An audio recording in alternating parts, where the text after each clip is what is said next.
ರೀಬಾ ನನ್ನ ಹೆಸರು. ಯಾವಾಗಲೂ ಕ್ಲಾಸಲ್ಲಿ ನಾನೇ ಫಸ್ಟ್ ಬರಬೇಕು ಅನ್ನೋದೇ ನನಗೆ ಸದಾ ಇಷ್ಟ. ದಿನಕ್ಕೆ ಜಾಸ್ತಿ ಅವರ್ಸ್ ಓದೋದ್ರಲ್ಲಿ ಇರ್ತೀನಿ.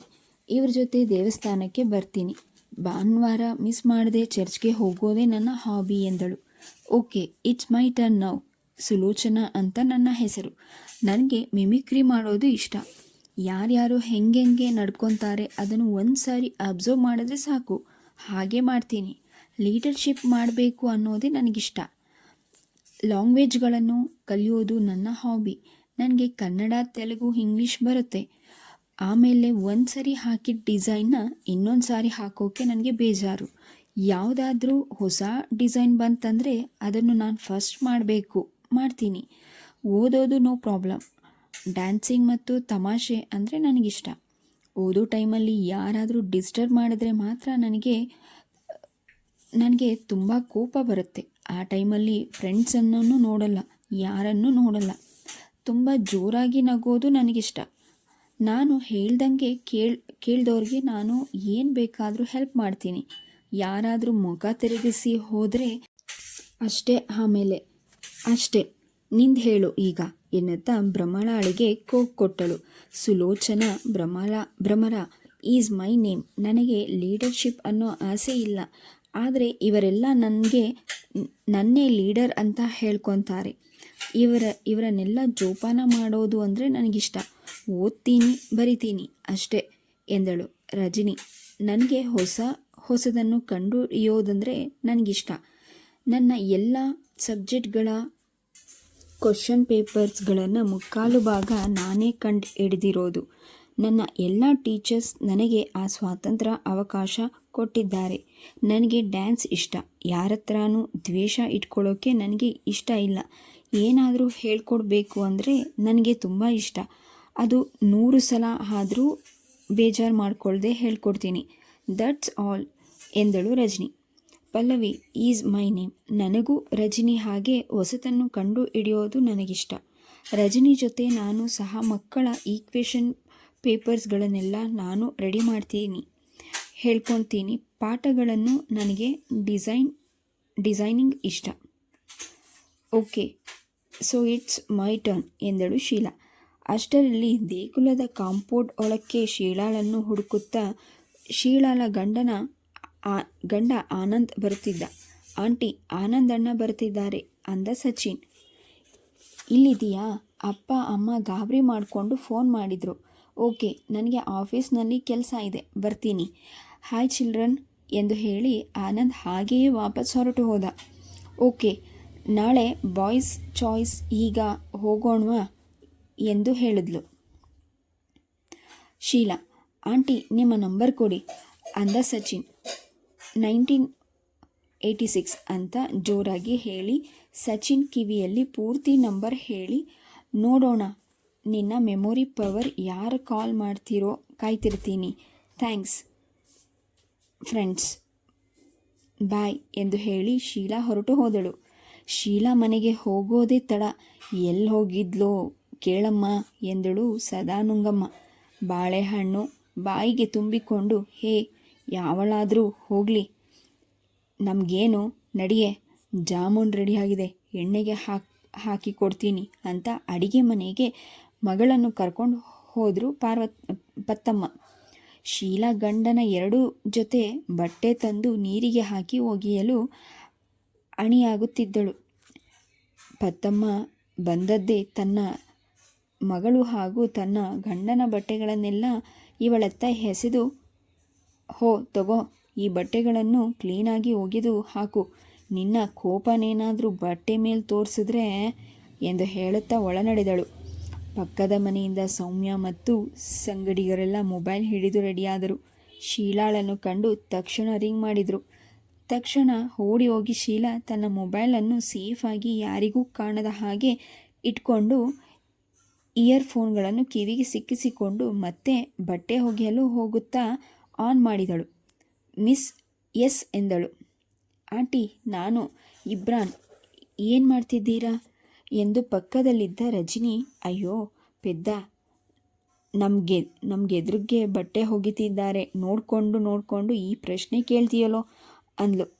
ಆಂಟಿ, ನಮ್ಮ ಮನೆಯ ಸ್ಪೀಕರ್ನಲ್ಲಿ ಒಳಗೆ ಕುತ್ಕೊಂಡು ಎಲ್ಲರೂ ಕೇಳ್ತೀವಿ, ನೀವು ಮಾತನಾಡಿ ಎಂದು ಹೇಳಿ ಸೌಮ್ಯ ತನ್ನ ಮನೆಗೆ ಎಲ್ಲರನ್ನು ಕರೆತಂದಳು. ಮಧ್ಯ ದೊಡ್ಡ ಸ್ಪೀಕರ್ ಆನ್ ಮಾಡಿ ಇಟ್ಟು ಎಲ್ಲರೂ ಸುತ್ತ ಕುಳಿತರು. ಹಲೋ ಆಂಟಿ ಅಂದ ಶಶಿ ಜೋರಾಗಿ. ಮೆಲ್ಲಗೆ, ಯಾರಾದರೂ ಕೇಳಿಸಿತೋ ಎಂದಳು ಶೀಲಾ. ಡೋಂಟ್ ವರಿ ಆಂಟಿ, ಯಾರಿಗೂ ಯಾವುದಕ್ಕೂ ಹೆದರ್ಕೊಬಾರ್ದು, ಯಾವುದಕ್ಕೂ ಸ್ಟ್ರೇಟ್ ಫಾರ್ವರ್ಡ್ ಆಗಿರಬೇಕು ಆಂಟಿ. ಆಗಲೇ ಮನುಷ್ಯನಾಗಿ ಹುಟ್ಟಿದ್ದಕ್ಕೆ ಒಂದು ಬೆಲೆ ಅಂದ. ನಿಜ ಕಣಪ್ಪ, ನಿನ್ನ ಮಾತಿನಂತೆ ನಡೆಯೋಕ್ಕೆ ಪ್ರಯತ್ನ ಮಾಡ್ತೀನಿ ಅಂದಳು ಶೀಲಾ.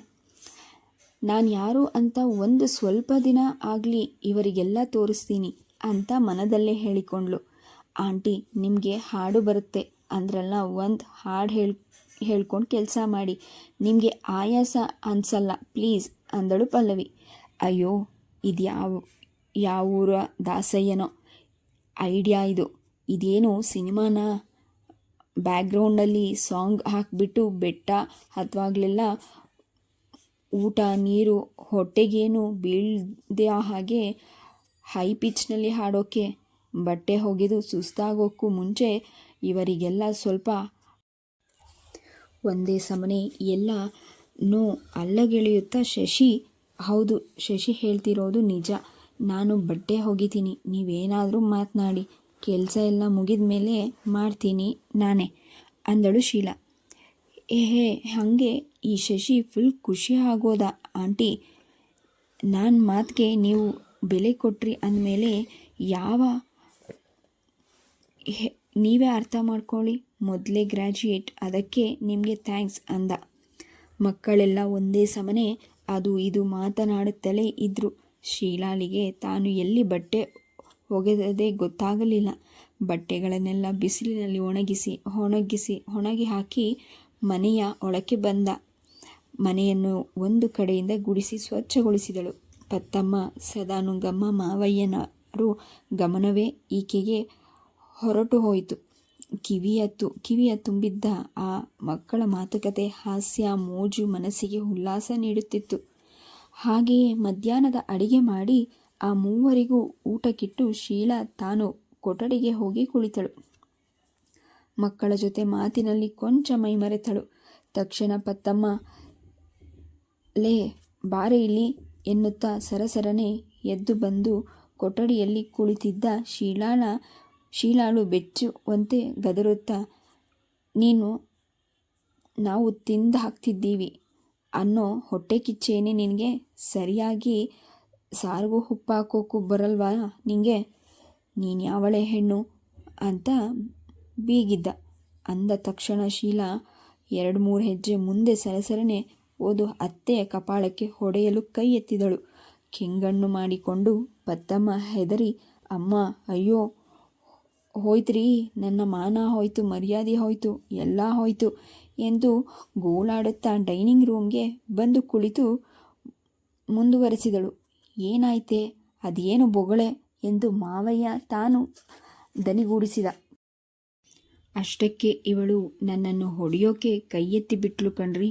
ಅಯ್ಯೋ, ಇಷ್ಟು ದೊಡ್ಡ ಮನೆ ಕಟ್ಟಿ ಮಗನನ್ನು ಇಷ್ಟು ಉದ್ದ ಮಾಡಿದ್ದು ಈ ಕೈಯಲ್ಲಿ ಅಯ್ಯೋ ಎಂದು ಹಲ್ಲು ಬಿದ್ದಳು.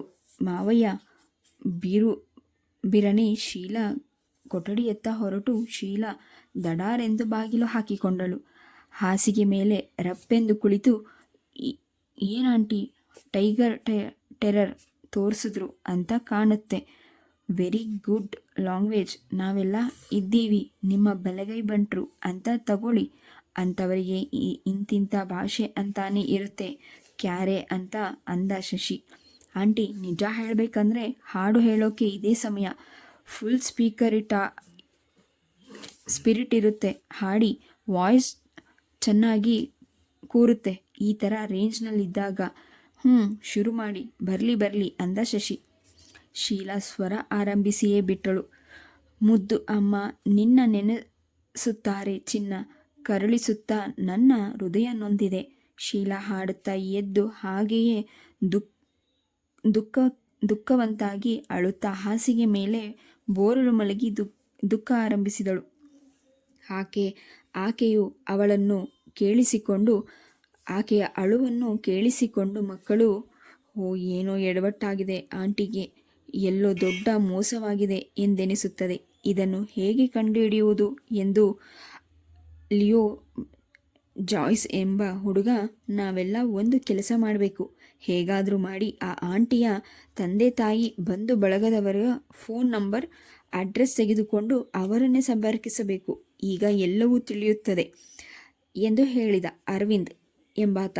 ಸರಿ, ಅವರ ಅಳುವಿನ ಹಾಗೂ ಅತ್ತೆಯ ಸಮಾಚಾರ ನಾವೆಲ್ಲ ಯಾರೂ ಏನು ತಿಳಿಯದಂತೆ ಇದ್ದು ಬಿಡೋಣ. ನಾಳೆ ದೇವಾಲಯಕ್ಕೆ ಬಂದಾಗ ಅವರ ಬಂಧು ಬಳಗದ ನಂಬರ್ ಪತ್ತೆ ಮಾಡೋದು ನನ್ನ CID ಕೆಲಸ ಎಂದ ಶಶಿ. ಮರುದಿನ ಮುಂಜಾನೆಯೇ ಶೀಲಾ ದೇಗುಲಕ್ಕೆ ಬಂದಳು. ಮಕ್ಕಳೆಲ್ಲ ಶೀಲಾಳ ಹಾದಿಯನ್ನೇ ಕಾದು ನಿಂತಿದ್ದರು. ಎಲ್ಲರೂ ದೇಗುಲದಲ್ಲಿ ಬೆಳ್ಳಂಬೆಳಗ್ಗೆಯೇ ಕಾಯ್ದುಕೊಂಡಿದ್ದರು. ಶೀಲಾಳನ್ನು ಕಂಡೊಡನೆಯೇ ಎಲ್ಲ ಮಕ್ಕಳು ಮುತ್ತಿಕೊಂಡರು. ಎಲ್ಲರೂ ಒಟ್ಟಿಗೆ ಹೋಗಿ ಪೂಜೆ ಮಾಡಿಕೊಂಡು ಹೊರಬಂದರು. ಶೀಲಾ ಕೊಂಚ ಮಂಕಾಗಿಯೇ ಇದ್ದಳು. ಏನಾಯ್ತಾಂಟಿ, ದೊಡ್ಡವರೆಲ್ಲ ಜಾಣರಲ್ಲ ಅಂತ ಪ್ರೋಮೋ ಮಾಡ್ತಿದ್ರಲ್ಲ, ಅದೇನು ಪ್ರಾಬ್ಲಮ್ ಇದ್ದರೂ ಪ್ಲೇಗ್ರೌಂಡ್ನಲ್ಲಿ ಫುಟ್ಬಾಲ್ ಅಂತ ತಿಳ್ಕೊಂಡು ಹಿಂದೆ ಮುಂದೆ ನೋಡದೆ ಕಿಕ್ ಮಾಡ್ತಾ ಇರಬೇಕು. ಅದನ್ನು ಬಿಟ್ಟು ನೀವು ಇನ್ನೂ 1947 ಗೌರಮ್ಮನ ಥರ ಇದ್ದರೆ ನೀವೇ ಫುಟ್ಬಾಲ್ ಆಗೋಗ್ತೀರಾ ಅಂದ ಸಚಿನ್. ಎಲ್ಲರೂ ಕುಳಿತು ಅದು ಇದು ಮಾತನಾಡುತ್ತಿದ್ದಾಗ ಸುಲೋಚನಾ ಹೇಳಿದ್ಲು, ಆಂಟಿ, ನಿಮ್ಮ ಸಬ್ ಇನ್ಸ್ಪೆಕ್ಟ್ರು, ನೀವು ಏನಾದರೂ ಸಹಾಯ ಬೇಕು ಅಂದರೆ ಹೇಳಿ, ಈಗಲೇ ಫೋನ್ ಮಾಡಿ ಡ್ಯಾಡಿನ ಇಲ್ಲಿಗೆ ಕರೆಸ್ಬಿಡ್ತೀನಿ. ನನಗೆ ಯಾಕೋ ನಿಮ್ಮ ಮನೆಯಲ್ಲಿ ನಿಮಗೆ ಅಂತಹ ಏನೂ ಇಲ್ಲ ಅನ್ನಿಸ್ತಿದೆ ಅಂದ್ಲು. ಸೇಫ್ಟಿ ಏನೂ ಇಲ್ಲ ಅಂತ ಅನ್ನಿಸ್ತಿದೆ ಅಂದ್ಲು. ಮಕ್ಕಳೆಲ್ಲ ಚೂಟಿಯಾಗಿ ಮಾತನಾಡ್ತಿರೋದನ್ನು ಕೇಳಿ ಶೀಲಾ, ನಾನು ಇನ್ಮೇಲೆ ಜಾಣತನದಿಂದ ನಡೆದುಕೊಂಡು ಎಲ್ಲರಿಗೂ ಬುದ್ಧಿ ಕಲಿಸ್ಬೇಕು ಎಂದು ನಿರ್ಧರಿಸಿದಳು. ಮನೆಗೆ ಬಂದಳೆ ಶೀಲಾ. ಅಡುಗೆ ಮನೆಗೆ ಬಂದು ಬೀಗ ಹಾಕಿದಳು. ಮೇನ್ ಡೋರ್ ಪೂರ್ತಿ ತೆಗೆದಿಟ್ಟಳು. ಕಾಂಪೌಂಡ್ನ ಪಕ್ಕ ಬಂದು ಅಲ್ಲಿದ್ದ ಸ್ಟೋನ್ ಬೆಂಚ್ ಮೇಲೆ ಕುಳಿತುಕೊಂಡಳು. ತಟ್ಟೆ ತುಂಬ ಒಂದಷ್ಟು ಹಣ್ಣುಗಳನ್ನು ಹಾಕಿಕೊಂಡು ತಿನ್ನುತ್ತಾ ಕುಳಿತಳು. ಬಹಳ ಹೊತ್ತ ಮೇಲೆ ತಾಯಿ ಮಗಳು ಹೊರಗೆ ಓಡಿ ಬಂದು, ಅಲ್ವೇ, ನಿನ್ಗೇನು ದೆವ್ವ ಮೆಟ್ಕೊಂತ ಅಡಿಗೆ ತಿಂಡಿ ಮಾಡೋದು ಬಿಟ್ಟು ಈ ಥರ ಬಂದು ಕೂತಿದೆಯಲ್ಲ, ಮಗ ಊಟಕ್ಕಿಟ್ಟು ಮಾಡಬೇಡ್ವೇ ಅಂದ್ಲು ಪತ್ತಮ್ಮ. ಯಾರ ಮಗು, ಯಾವ ಮಗು ಎಂದಳು ಶೀಲಾ ಜೋರಾಗಿ. ದಾರಿಯಲ್ಲಿ ಓಡಾಡ್ತಿದ್ದವರೆಲ್ಲ ಇತ್ತ ತಿರುಗಿ ನೋಡುವಂತೆ. ಇಲ್ಲಿ ನಿಂತಿರೋರಾದರೂ ಕಾಣ್ತಿಲ್ವೇ ನಿನಗೆ ಈ ಮಗು ಎಂದು ಪತ್ತಮ್ಮ ತನ್ನ ದಡೂತಿ ಮಗಳನ್ನು ಎಳೆದು ತೋರಿಸಿದ್ಲು. ಜನಗಳೆಲ್ಲ ಇಲ್ಲಿ ನೋಡಿ, ಈ ಮರಿಯಾನೆ ಮಗುವಂತೆ ಎಂದು ಕೂಗಿ ಹೇಳಿದ್ಲು. ರಸ್ತೆಯನ್ನೇ ಜನ ಇತ್ತ ನೋಡಿ ನಕ್ಕರು. ಎದುರು ಮನೆಯ ಕಿಟಕಿಯಿಂದ ಮಕ್ಕಳೆಲ್ಲ ಗೋ ಎಂದು ನಗುತ್ತಿದ್ದರು. ಇವತ್ತು ಊಟಕ್ಕೆ ರಜಾ, ನೀವೇನು ತಿಪ್ಪರ್ಲಾಗ ಹಾಕಿದ್ರೂ ನಾನು ಒಳಕ್ಕೆ ಬರಲ್ಲ, ಅಡಿಗೆ ಮನೆ ಬೀಗಾನೂ ಕೊಡಲ್ಲ ಎಂದು ಹೇಳಿ ಶೀಲಾ ಅಲ್ಲೇ ನಿಂತು ಜೋರಾಗಿ ಕೂಗಿದ್ಲು. ಮಧ್ಯಾಹ್ನ ಆಯಿತು. ಶೀಲಾ ಹೊರಗೆ ನೆರಳಿನಲ್ಲಿ ಕುಳಿತು ಹಣ್ಣುಗಳನ್ನು ತಿಂದ್ಕೊಂಡು ಹಾಯಾಗಿ ಆಡುತ್ತಾ ನಿಂತಳು. ಲೇ ಮಗು, ಅದು ಅನ್ನನೂ ತಿಂತಿಲ್ವೇ ಲೇ ಪಾಪ, ಕೊಡೆ, ಅಡಿಗೆ ಮನೆ ಬೀಗನಾದರೂ ಕೊಡೆ ಎಂದ ಪತ್ತಮ್ಮ ಕೂಗಾಡಿದಳು. ಶೀಲಾ ಜಗ್ಗಲ್ಲೇ ಇಲ್ಲ, ನಾನು 3 ದಿನ ಒಳಗೆ ಬರಲ್ಲ, 3 ದಿನ ಬೀಗಾನೂ ಕೊಡಲ್ಲ. ನೀವು ನನ್ನನ್ನು ಗೌರವ ಕೊಟ್ಟು ಕರೆದ್ರೆ ಮಾತನಾಡಿಸು, ನಾನು ಅಡಿಗೆನೂ ಮಾಡಲ್ಲ. ನಾಳೆ ಇನ್ನೊಂಥರ ಐಡಿಯಾ ಮಾಡ್ತೀನಿ, ನೀವೆಲ್ಲ ಹೀಗೆ ಮೊಂಡಾಟ ಮಾಡಿದ್ರೆ ಅಂತ ಶೀಲಾ ಹೇಳಿ ಓಕೆನಾ ಎಂದ್ಲು ಫೋನಿನಲ್ಲಿ. ಓಕೆ ಎಂದರು ಮಕ್ಕಳು ಫೋನಿನಲ್ಲಿ. ಬರೀ ನೀರನ್ನೇ ಕುಡಿದುಕೊಂಡು ತಾಯಿ ತಂದೆ ಮಗಳು ಮೂವರು ಅಂದೆಲ್ಲ ಒದ್ದಾಡಿದರು. ಸಂಜೆ ಆನಂದ್ ಬಂದ. ಏನಾಯಿತು ಅಂದು ನೋಡೋ, ಆ ಮಾರಿ ಅಡಿಗೆ ಮನೆಗೆ ಬೀಗ ಹಾಕ್ಕೊಂಡು ನಮ್ಮನ್ನು ಹಸುವಿನಿಂದ ಕಂಗೆಡಿಸಿದ್ದಾಳೆ ಎಂದಳು ತಾಯಿ. ಸಂಜೆ ಆದರೂ ಒಳಗಡೆ ಬರಲೇ ಇಲ್ಲ.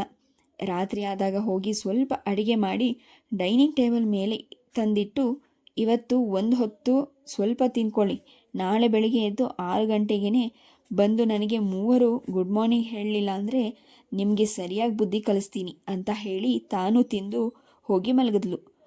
ಮರುದಿನ ಬೆಳಗ್ಗೆ 7 ಗಂಟೆ ಆಯಿತು. ಯಾರೂ ಎದ್ದು ಹೊರಗೆ ಬರಲಿಲ್ಲ.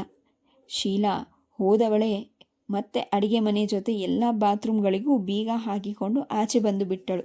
8 ಗಂಟೆಗೆ ಎದ್ದವರು ಈಗ ಒಳಗಿನಿಂದ ಮೂವರು, ಲೇ ಶೀಲಾ, ಬಾತ್ರೂಮ್ ಬೀಗನಾದರೂ ಕೊಡೆ ಎಂದರು. ಅರುಚಾಡಿದರು. ಶೀಲಾ ಅಳ್ಳಾಡಲಿಲ್ಲ. ಹಾಗೋ ಹೀಗೋ ಮಾಡಿ 10 ಗಂಟೆಯ ತನಕ ಕೋಪವನ್ನೇ ಸಾಧಿಸಿದ್ಲು.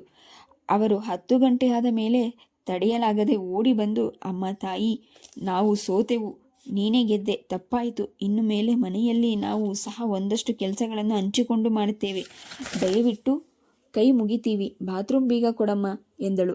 ತಾಯಿ ಆಗಲಿ ಅಂತ ಈಗ ಶೀಲಾ ಬಾತ್ರೂಮ್ ಬೀಗ ಕೊಟ್ಟಳು. ಆಗಿನಿಂದ ಶೀಲಾಳನ್ನು ಗೌರವದಿಂದ ಪ್ರೀತಿಯಿಂದಲೂ ಕಾಣಲು ಆರಂಭಿಸಿದರು. ತಾವು ಸಹ ಮನೆಯಲ್ಲಿ ಅದು ಇದು ಕೆಲಸ ಮಾಡಿಕೊಂಡು ಎಲ್ಲರ ಒಟ್ಟಿಗೆ ಕುಳಿತು ಊಟ ಮಾಡಲು ಆರಂಭಿಸಿದರು. ಐವಾನ್ ಎಂದು ಶೀಲಾ ತನ್ನ ಮೊಬೈಲ್ನಿಂದ ಮಕ್ಕಳಿಗೆ ಹೇಳಿದಳು. ಅಂದು ಸಾಯಂಕಾಲ ಮಕ್ಕಳೆಲ್ಲ ಮನೆಗೆ ಬಂದರು. ತಾಯಿ, ತಂದೆ, ಮಗಳು ಏನೇನೂ ಮಾತನಾಡಲಿಲ್ಲ. ಶೀಲಾ ಮಕ್ಕಳೊಂದಿಗೆ ಆಟ ಪಾಠ ಮಾಡಿಕೊಂಡು ಹಾಯಾಗಿ ಉಂಡು ತಿಂದು ಕಾಲ ಕಳೆಯುತ್ತಿದ್ದಳು. ಅಂದಿನಿಂದ ಸೊಸೆಯನ್ನು ಸಹ ತಮ್ಮ ಮಗಳೆಂದು ಭಾವಿಸಿ ಅವರು ನಡೆದುಕೊಳ್ಳಲು ಆರಂಭಿಸಿದರು.